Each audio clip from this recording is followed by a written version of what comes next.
Hi, this is E. David Crawford from the University of Colorado. Thank you for joining me and our faculty in this program entitled Navigating the Adverse Effects of ADT, Improving Patient Outcomes. I bring you greetings from Colorado. My disclosures are on this slide. I am happy to introduce our faculty. We have an outstanding faculty, including Dr. Thomas E. King from Medical College of South Carolina, Neil D. Shore from the Carolina Urological Research Center, and Jonathan H. Pinthus, who is from McMaster University in Ontario, Canada. There's a lot of history in androgen deprivation therapy going back to the 1800s with castration. The first tumor marker in oncology was 1938, acid phosphatase, a Nobel Prize in 1940 for Huggins. Estrogens came along, non-steroidal and steroidal anti-androgens. We had LHRH agonists come along, and Andrew Shalley got a Nobel Prize for that.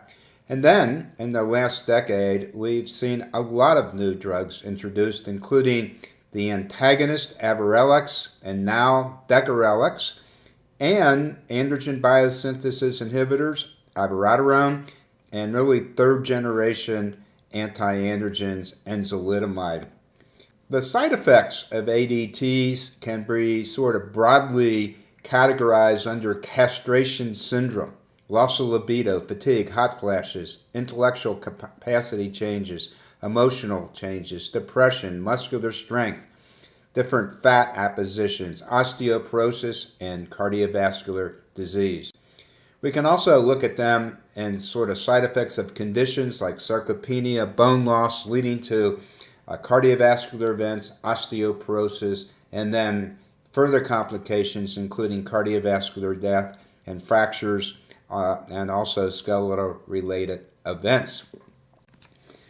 What do the guidelines say? I chose the European guidelines to look at here, and there is some help, but not really a lot. You can look here and see loss of libido, not a lot you can do for that. Erectile dysfunction, hot flashes, we've been dealing with that for centuries, gynecomastia. A lot of it has to do with health, healthy diet, exercise, things like that. To deal with that. And we'll discuss some of those during this program. One of the questions that you want to ask are all forms of ADT the same? And I would say not. The objectives are many: decrease testosterone, control prostate cancer, reduce cardiovascular events, urinary complications, and musculoskeletal complications.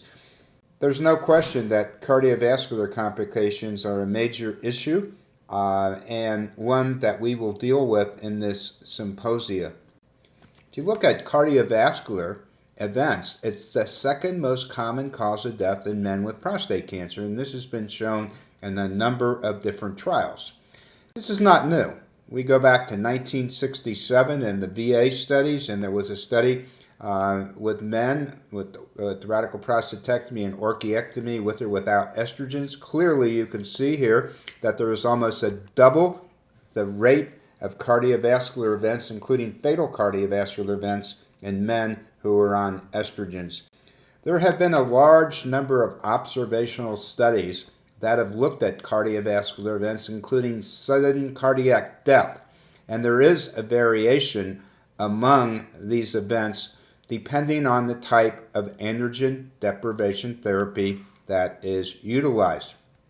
The FDA in 2010 issued a warning asking manufacturers of GnRH agonists to add this safety information to the drug labels about the increased risk of diabetes and certain cardiovascular diseases, including heart attack, sudden cardiac death, stroke in men with prostate cancer. If we look at antagonists versus agonists in studies that have been done in the last decade, what we see is there is an apparent difference in a number of these side effects, including cardiovascular. If you look at one study that was done that we will go over, CS 37 with Degarelix, it showed a difference in death rate between an antagonist and an agonist, and most of the deaths early on were related to cardiovascular, not prostate cancer. Urinary symptoms. We know that half of the men with prostate cancer have moderate to severe urinary symptoms. There is a difference, and we'll discuss those, on how we treat these men with ADT. And we do know that there are studies that have been done comparing antagonist to agonist and looking at things like IPSS score and volume reduction and things like that. And we do know that there is, and again, in some of the studies done with the antagonist, a difference in the rates of urinary tract events in men.